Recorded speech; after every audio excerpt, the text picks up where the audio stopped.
રાધે રાધે મિત્રો. આજથી શરૂ થતા ભાદરવા માસના શ્રાદ્ધનું વિશિષ્ટ ફળ છે. આ આખો મહિનો કે જેમાં શુક્લ પક્ષ દેવોનો ને કૃષ્ણ પક્ષ પિતૃઓનો ગણાય છે.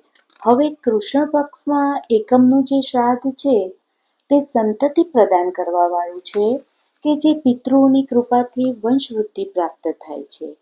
અને અમાવસ્યાનું શ્રાદ્ધ છે એ સર્વ મનોકામના પૂર્ણ કરવા વાળું શ્રાદ્ધ છે.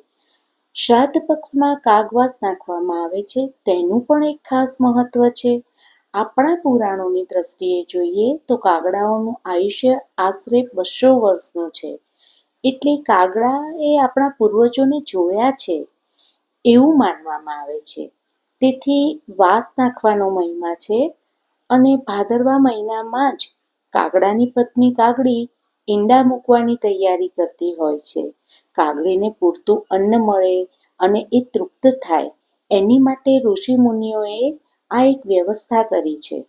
પિતૃઓના માધ્યમથી પક્ષીઓ તૃપ્ત થાય. સાથે શાસ્ત્રોમાં એવો પણ મત છે કે કાગડાના ચરકમાંથી પીપળાના વૃક્ષનું સર્જન થયું છે જે સૌથી વધુ ઓક્સિજન આપે છે. પિતૃઓ તૃપ્ત થાય એની સાથે ઓક્સિજન પણ પૃથ્વી પર સારી રીતે જળવાઈ રહે. શ્રાદ્ધમાં દૂધપાક અને ખીર ખાવાનું મહત્વ છે. દૂધના સેવનથી આયુર્વેદની રીતે જોઈએ તો એસિડિટી જેવા રોગોનો નાશ થાય છે. વળી દૂધપાકનું ભોજન પિતૃઓને તૃપ્ત કરવા વાળું છે.